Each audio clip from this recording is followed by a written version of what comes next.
attacked victims, and was usually armed with a knife. He stated, "You know who I am." So far, police have discovered the skeletal remains of 9 and possibly 10 victims. There's remains of 2 more women. All worried and freaked out. We haven't heard from her. My whole body shut down, I was just in shock.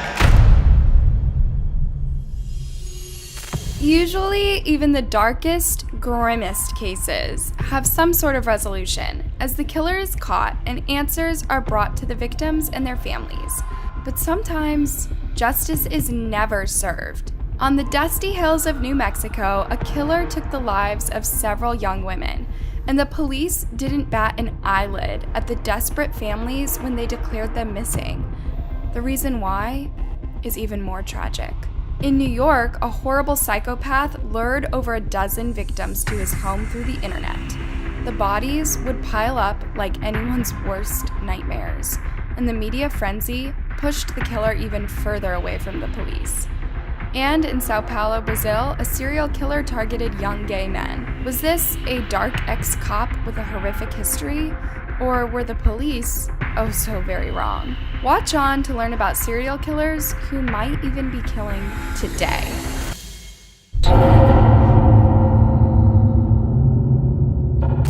This gruesome story begins on February 2nd, 2009, when a woman was walking her dog in West Mesa, a hilly part of Albuquerque, New Mexico. It was a dusty area full of red dirt, cacti, and random rocks sticking out. But there was something else sticking out. When she took a closer look, her blood stood still. It was a human bone. She immediately called 911, and when the police arrived at the scene, they started digging. But the digging took a week. The more they dug, the more remains they'd find. By February 10th, the reality of the situation was a truly horrible one. There were 11 female bodies buried in a giant hole. The Albuquerque police had just about 1,000 questions. Who had done this, and when? Were they still at large? Before long, they had a name for this horrific murderer: the West Mesa Bone Collector. The police also managed to link this case to a cold case that was once assigned to a special agent named Ida. She was handling cold cases back in 2006 or 2007, and she was looking at a long list of women who had disappeared between 2003 and 2006. There was something that connected the women too. They were all illegal night workers, and they all had serious substance abuse issues. Also, all of the disappeared women used to work in a really tough area called the War Zone. The first thing Ida did was start protecting the women working there at the time, in 2007. She made a list connecting all the disappearing cases and tried to take it to her boss, but no one took her seriously. Tragically, this often happens when disappearing cases involve illegal night workers and addicts. But in February 2009, the Albuquerque police began to take Ida's cold case seriously. Now they had uncovered 11 female bodies, and they had to extract them as carefully as they could. This was not an easy task. Hundreds of specialists came to the area, sifting through the dirt and working with their hands so as not to disturb the crime scene or any other potential remains. Some skeletons were buried 8 feet deep and were in almost pristine condition, but the ones in the shallow part of the grave were scattered, bits and pieces mixed up together. It was very difficult to identify which body each bone belonged to.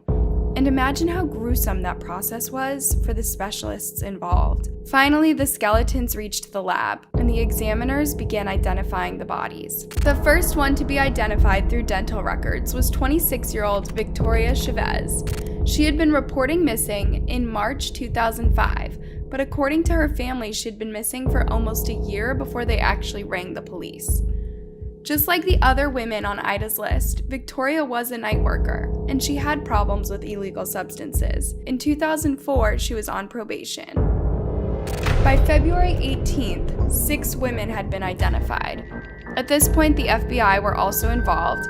Albuquerque police had asked for their best profilers to help identify victims, as well as catch the serial killer. But the specialists were uncovering an even grimier reality. One of the sets of remains had a smaller set of remains inside. This was the body of a pregnant woman. 22-year-old Michelle Valdez. She'd been missing since February 2005. Her family described her as an extremely kind mom, about to be a second mom, who had dreams of becoming a singer. Unfortunately, she had recently become addicted to heavy substances and was struggling to kick the habit. Michelle had started disappearing from home for days, then weeks, then months at a time. But she would always check in with her parents via her phone, letting them know she was away or asking for money. When she disappeared and they couldn't get a hold of her, Michelle's parents rang up the police and declared her missing. But just like in the other cases, they ignored the family's pleas. It gets worse. A few months into Michelle's disappearance, her mother started hearing rumors that she'd been jabbed to death and left in the West Mesa area. This was a rough neighborhood, and people had seen something absolutely vital to the case. But when Michelle's mom went to the police crying and begging them to look into these rumors, they were once again dismissed. It simply seemed like if you hung around the wrong crowd, you weren't worthy of justice. The third woman to be identified was Cinnamon Elks. She was 32 at the time of her disappearance, so when her mother reported her missing, the police basically told her she could do whatever she wanted. She was old enough. It was through Cinnamon that the worst rumors yet were heard. Just before she went off the radar in 2004, she was telling fellow illegal night workers and friends that there was a dirty cop in the area, decapitating illegal night workers and burying them in West Mesa. It was also in August 2004 that 24-year-old Julie Nieto went missing, and among other identified bodies was Monica Candelaria. She was one of the first to disappear back in 2003, and it was then that her family heard rumors that she had been killed and buried in West Mesa. So the rumors had been going around since the first missing cases. Imagine how many murders could have been prevented if the police had listened to the begging families. Now the Albuquerque detectives were uncovering something else. All of these women knew each other, and they were all Hispanic. This meant that they probably all knew the killer personally too. The suspect pool could be getting smaller. The FBI then started working all around the Southwest, tracking down potential leads and connections to this case. In the spring of 2009, another victim was identified, Doreen Marquez. She was an unusual case, as she was a straight-A student who had lived comfortably all her life. In 2004, she was a mom of 2 and happily dating someone. But when he was sent to prison, she spiraled into a life of illegal substances. When she couldn't handle her addiction anymore, she went to prostitution. The list was getting longer. As you can imagine, when 11 bodies were uncovered, this news made the headlines all over New Mexico.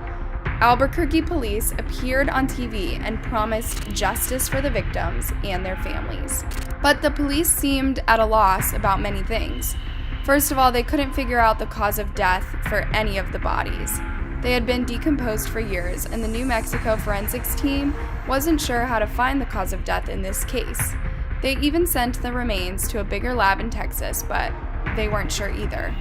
In the end, the cause of death for all 11 bodies was ruled out as homicidal violence. That could mean anything. APD still won't call the West Mesa murders a cold case, but they say they also won't name any suspects involved, and they actually have a bigger pool of people they're looking at than ever before. Indeed, through 2009, the police started forming a list of suspects.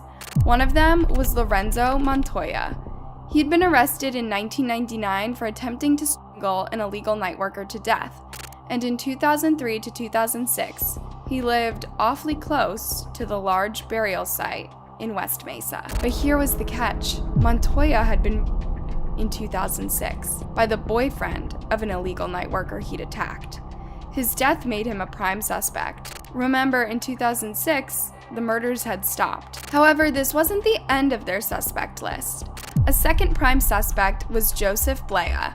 When the bodies were uncovered, it was Blea's own ex-wife who reported something strange to the police. Her ex-husband had a huge women's jewelry collection at home, and she had no idea where he'd gotten it from. He also had a big women's underwear collection in their backyard shed. Sheesh. He'd already been arrested for stalking prostitutes and indecent exposure. Then he was linked to violating a 13 17-year-old girl. He would spend the rest of his life in prison. Girls in the late 1980s.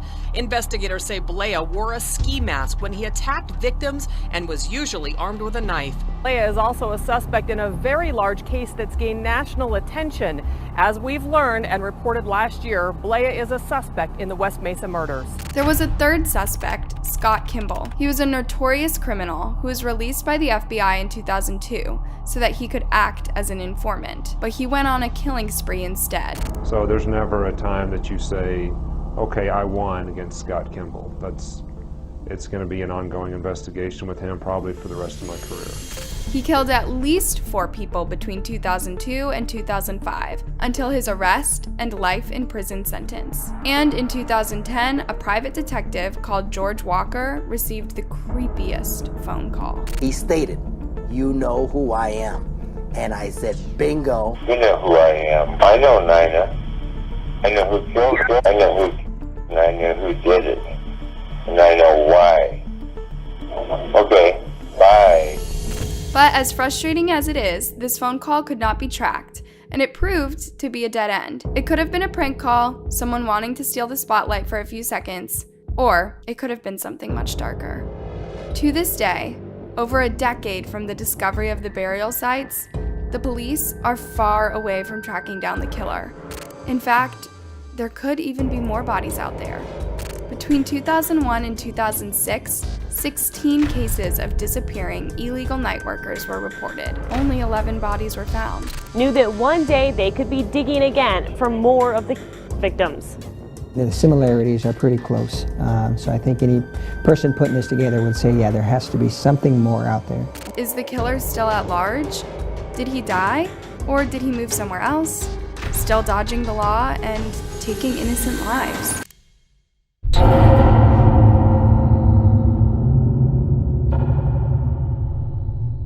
This next story takes us to New York City. In 2010, a routine police search on the Long Island beaches uncovered a dumping ground for one of the most gruesome serial killers known to the East Coast. So far, police have discovered the skeletal remains of 9 and possibly 10 victims on this remains death. of 2 more women. One has the latest shocking find along Ocean Parkway, the second discovery of human remains in just a few hours. This individual is planning these things out, and that makes him extremely dangerous. Within a few months, 11 female bodies were found. A creepy similarity with the previous case, isn't it? And it's not just the number. All women were sex workers. Sadly, there's a reason why they are especially targeted by serial killers. One of the hardest problems for a sexual murderer isn't the abduction, to get a woman, to get a victim to go along with him. In prostitution, that problem is eliminated because prostitutes will go along with anybody. That's part of their job description. Slowly but surely, the bodies were identified. One of the first ones to be identified was 24-year-old Melissa Barthelemy, Lynn's daughter. When they found the bodies, we were actually watching TV, and they described, about 5 foot tall, and we looked at each other and just started crying. We knew it was her before we even got the official phone call. Lynn remembers Melissa as an optimistic, outgoing girl. Very energetic. She was always happy. She loved to do hair, and she graduated top of her school. Melissa had grown up in Buffalo and moved to New York City after graduating from high school. She kind of got hooked. All that fast hustle and bustle, and she was like, wow, I can go down there and I can make a lot of money, and then I can come home and I can open my own salon and buy a house. That was her dream. Lynn was a bit worried. Melissa was a young, tiny girl with no experience of living in big cities, but this was her dream, and she was an adult. Eager to make quick cash and feeling the pressure of a very expensive city, Melissa turned from stripper to call girl to night worker. She advertised her services on Craigslist. This is the key clue to this case. As police uncovered the tragic stories behind all the victims, they found the Long Island Ripper's MO. He would target escorts on Craigslist. In many of these cases, there's a symbolic significance to the offender with prostitutes, and in their mind, they sometimes rationalize that they're ridding the world of this type of evil. Morally, he thinks he's some kind of crusader. Some of them are hyper-moralistic, and so The prostitute then symbolizes to them fear and anger and all sorts of emotions attached to sexuality. Tragically, the Long Island serial killer wasn't the first serial killer who targeted prostitutes. Throughout 30 years, Gary Ridgway, or the Green River Killer, killed 48 illegal night workers and was even proud to receive his sentence. Finally, the world knew him for who he was. They recognized his actions. For FBI profilers, these are textbook serial killers. They have two defining traits: narcissism and psychopathy. Narcissism is somebody who is incredibly egocentric and self-centered, can't get enough of themselves. Psychopathy is a little bit different. That's an individual who has no interpersonal bonding with others. This means zero empathy. They simply cannot put themselves in someone else's shoes. So they don't have a problem with taking a life, even though they wouldn't want someone to take theirs. Now the FBI had a profile they were looking for, and they could work their way toward narrowing the suspect pool. But try and do that in the Big Apple. It's a needle in a haystack, and apart from being escorts, there was nothing connecting his victims. The only clue the police could work with was a very creepy detail from Melissa's tragic story. After her death, the killer kept her phone. Then, he kept ringing Melissa's sister. Melissa's missing and we're all worried and freaked out. We haven't heard from her. And Amanda gets this call and caller ID comes up Melissa. And she answers the phone and there's a guy on the other end. Needless to say, her sister panicked, but she had no idea who this man could be. I hear a man's voice and I just my whole body shut down, I was just in shock. And it wasn't just a phone call. He kept calling, to the point where he was harassing her. How would you describe the conversation? Playing games with me, pretty much. It was every time my phone would ring, it was him. It was another clue to maybe getting closer to catching him. He was so confident he would never get caught, he was now getting kicks out of taunting a victim's sister. The more Melissa's sister cried and despaired, the calmer he sounded. During his last call, he admitted to killing Melissa. The police traced one of these calls to Central New York, in one of the busiest areas of Manhattan. Very typical. This is an individual who fits right in. He looks like everybody else. He's not a wild beast that you could recognize as being particularly dangerous. There was another place the police tracked the killer to. One of his other victims was Shannon Gilbert, another young worker who advertised her services on Craigslist. The last time she was seen alive was on Long Island. She was going to the killer's house.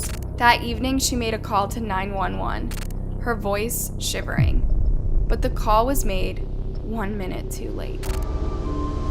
This is the client's house that my sister was last seen at on May 1st. And it was in here where she made the call to police? Yes, she first made the phone call to 911 in this house. What was she saying? What did she say in that call? She was saying, help me, he's trying to kill me. It was a very obvious call, and a very dark one indeed. Remember when I said the police were doing a routine check when they discovered all the bodies? They actually decided to do the check after Shannon's terrifying call. They couldn't get to her in time, and they couldn't find her body either. But they figured they might as well make sure the area is safe. If it weren't for Shannon, who knows how many more murders would have happened in Long Island? With the call tracked to the beach house, it seemed like the next logical step is to arrest whoever owned the place. But they did, and they questioned him 3 times, and he was cleared of all charges. Prayers go out to the families. So was the neighbor, a retired cop. In fact, everyone who was questioned was cleared of all suspicion. The police kept returning to square one. And there was another problem. The murders had taken place around 1996 and 2010. For over a decade, this killer had kept a secret burial spot that no one knew, and he knew he wasn't going to get caught. But in 2010, when the bodies were uncovered, he knew this was the end, at least for his burial place. Does that mean he fled New York when he saw the news? Is he still out there? With 16 victims uncovered and Shannon's body still missing, the picture is a really gruesome one. It feels like there's more to the Long Island serial killer and that we're so far away from the dark truth of his crimes.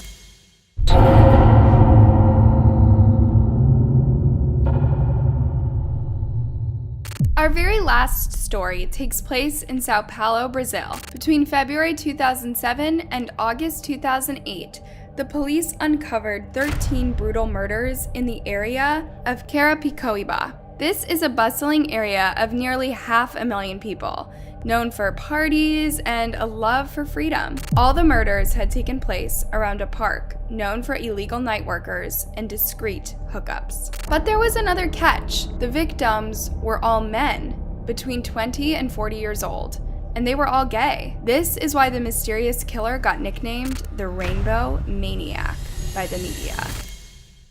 12 of the 13 men had been shot multiple times, and one of them had passed from repeated blows to the head. And the number is not even final. In a neighboring city, the police found another 3 murders that they thought could be linked to the Rainbow Maniac. But the search for a suspect was truly tedious. Apart from being gay, the victims had nothing in common, and the police simply didn't know where to start when looking for this killer. Finally, on December 10th, 2008, they made an arrest.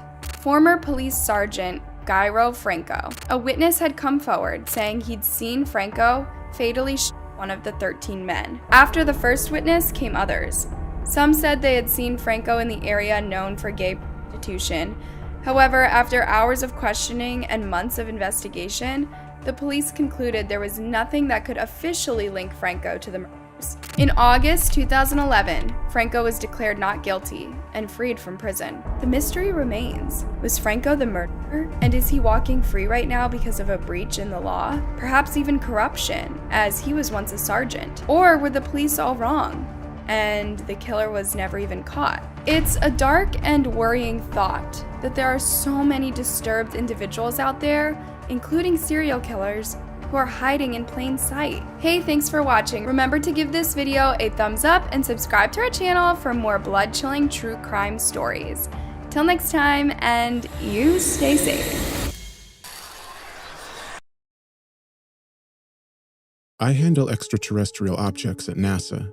Up until now, I've been analyzing various rocks and materials from space, with my next big project being analyzing soil samples from Mars. Over the years, the excitement of handling items from space had worn off, and my job was reduced to a simple routine I had to set up for examining and recording the features of everything that was brought to my desk. Recently, I was given a smooth piece of metal that had apparently been found floating in orbit by the folks over at the ISS.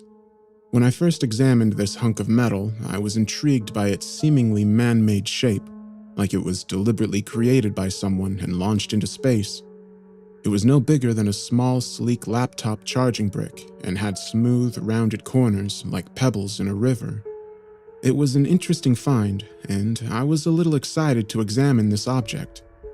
I was surprised that it being man-made wasn't ruled out, because there's a very low chance that this device was naturally created. I was turning it over in my gloved hands when I first realized that it had a small slit on the left side. My heart rate began to quicken. Slipping a piece of paper into the slit caused the entire drive to start morphing. The metal began to melt away like chocolate and molded into a different shape entirely. Now, there was a simple circular hole on that side that, upon inspection, seemed to be endless, as I only saw a dark pit no matter how hard I looked inside. I backed away from the device as I realized that I was working with technology so advanced it was beyond our understanding of physics and chemistry itself. This needed to be taken to the higher-ups immediately. Somehow, through the whole process of getting this out of space and onto my desk, no one had realized that this metal exterior hid technological components inside. It also explained why this hadn't yet been taken away by shadowy government organizations. The device had stopped moving and lay still on my table as I stared at it.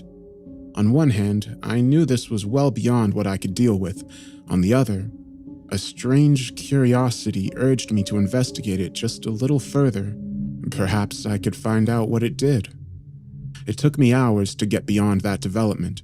Every time I pushed something through that hole in the side of the device, it would promptly begin to reshape again, until the hole closed in around the inserted object and matched exactly to its shape.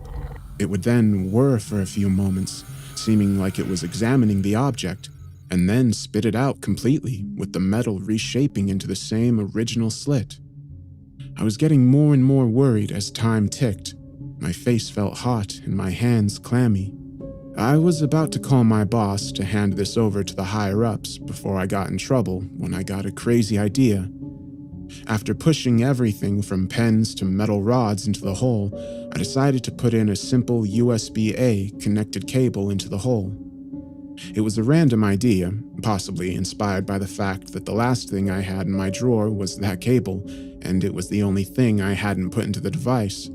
As soon as I put the connector into the side of the device, it began to conform to its shape and whir once more. A loud beep filled my entire office.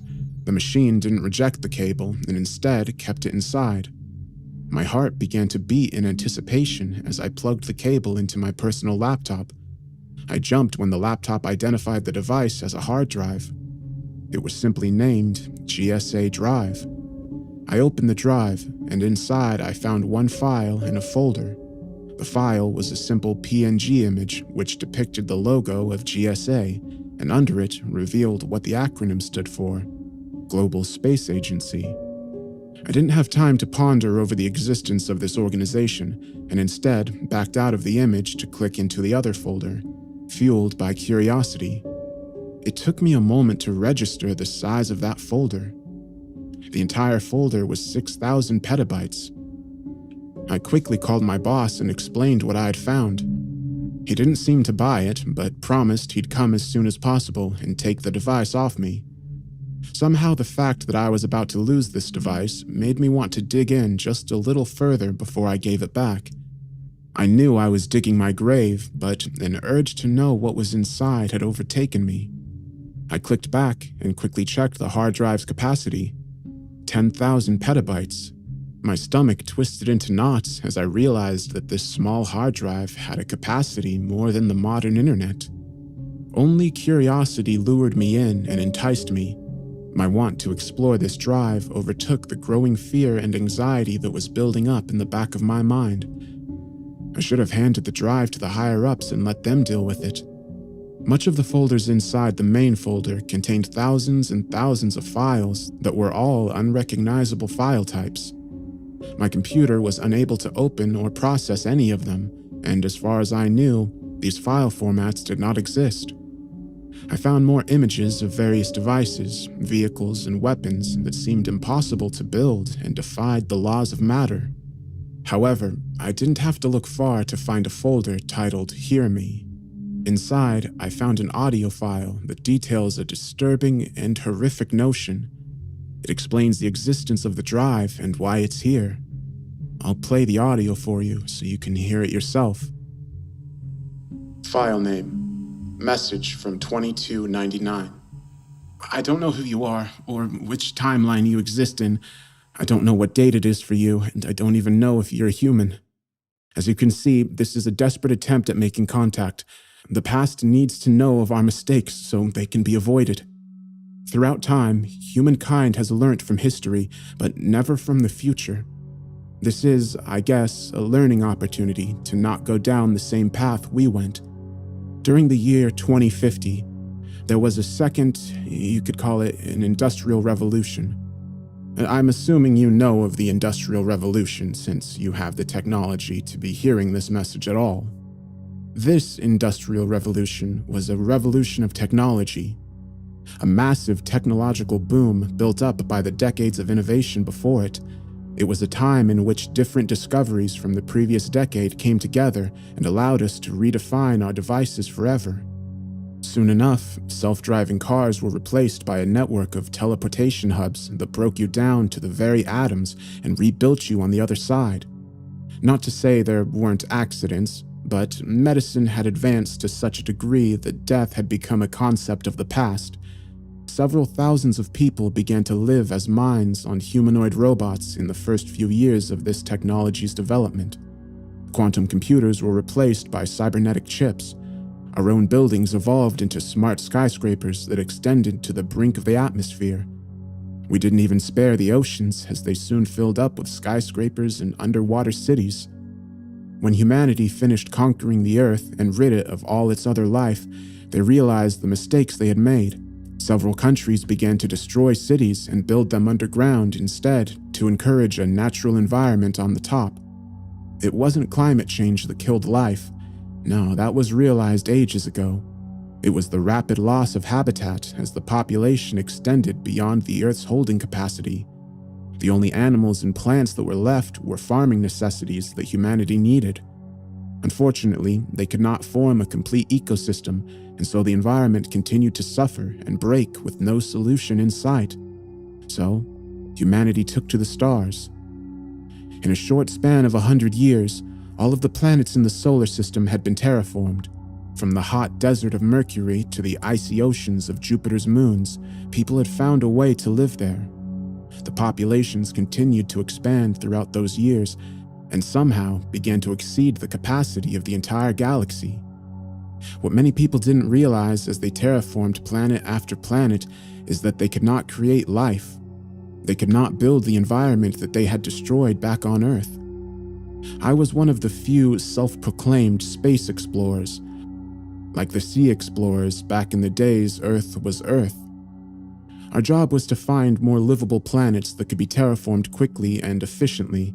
We didn't have the technology to terraform every planet, but planets like Mercury took a lot more time and energy to transform because, after all, we couldn't literally move the planet from its orbit. Given another century, though, I doubt we wouldn't be able to do it. Experimental wormhole technology had gone into development a couple of decades earlier. Space vessels with this form of transport built in were given to anybody who wished to explore space alone, millions of light years away from the closest human. These ships could construct wormholes to another given location in space and pass through them, skipping millions of light years of travel in the process. Just like that, humanity once again began expanding through the observable universe like cracks slowly forming in glass. We encountered no other life form throughout our exploration and believed we were truly alone, until I visited Croton 42A. The planet had deep blue seas and continents full of strange animals. They seemed to be early in their evolution, not yet intelligent. When my ship first landed on the planet, I quickly realized that the atmosphere matched that of the original Earth, rich in oxygen. The planet was an exact duplicate of Earth. In the vastness of the universe, statistics had created a similar planet. I was far, far away from the closest space station. There was no way for me to communicate my find. I didn't explore the planet any further, careful not to disturb the environment and avoid any other possible intelligent life forms that I had not yet seen. Instead, I collected samples from the area that my ship had landed in and promptly left, making sure I sterilized my entire spacesuit in the sterilization room. I took the samples back to the closest human settlement, and after that, news spread like wildfire. I became somewhat of a celebrity, a legendary space explorer who had found a utopia for the wealthiest of people, and had most importantly, found more life in the bleakness of space. It wasn't just me that went right back to the closest human settlement, though. Something had survived the sterilization chamber and came right back with me. It had spread across my entire spaceship and to every person I had contacted. It jumped from person to person and spread quickly. Throughout all these decades of innovation and advancement in technology, we had forgotten one thing. When humanity began to take over the planet, they also eradicated all bacteria and viruses, effectively making sure no one would ever get sick. Medicine advanced too quickly for its own good, and with this growth, it left a gaping hole in itself. A simple virus from a planet millions of light years away began to conquer us, just like we had done to the stars. Just like we had built large networks of heat and light energy converters around the stars, this disease began to surround us. In the first year, half of the entire human population died. The symptoms were simple. The patient's skin would begin to slowly turn blue as the days passed. When the skin had turned completely blue, it would shrivel before the entire body would be unable to hold water. The patient would die a sudden death from dehydration. Whole settlements collapsed into anarchy as people fought for food and resources. Military groups formed and attacked in mobs, stealing resources and food. wars erupted across the intergalactic utopia humanity had created for themselves and brought buildings to the ground. Nothing could stop it from spreading. We didn't even know how it spread. It seemed to do it through all ways possible. Scientists studying patients began to die, and there was just no way to study the virus without becoming infected yourself. The wealthiest of people began to buy out expensive spaceships to quarantine in, but they were soon attacked as all order collapsed. For a few short months, the chaos and war lit up whole planets like fireworks in the sky.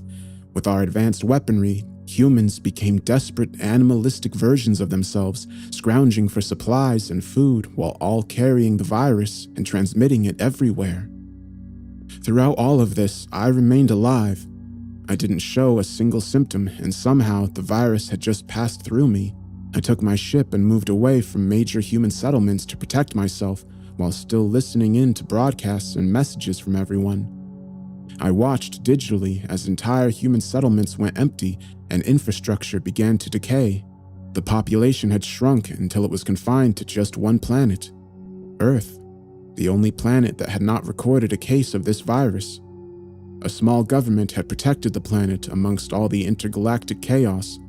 The people on Earth thought that was the end of it, that they had somehow survived against all odds, and that it was up to them to rebuild the intergalactic empire that we had formed. A mystery case stomped on those ambitions and eradicated the rest of the population. After days of not getting a single broadcast or message, I realized that I was possibly the last of my kind in the empty, hopeless vacuum of space. I visited the abandoned colonies, desperate to find a single human being other than myself, but all I found were the bodies that the virus had left behind in its wake. I have somehow not become infected yet. The virus had spared me, and at the same time sentenced me to death in the loneliness of the stars. As this century ends and a new one starts, an entire era begins. A new era without humanity, an era in which all our settlements will begin to collapse into dust until there is no mark of us left in the universe.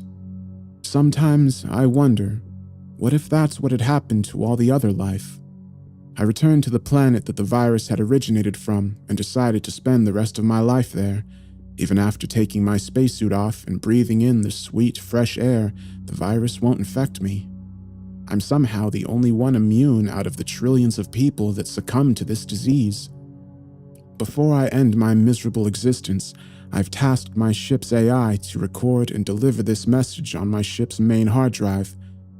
It will open a small wormhole and try to send this into the past, a technology that I have personally been working on myself ever since the whole human race went extinct.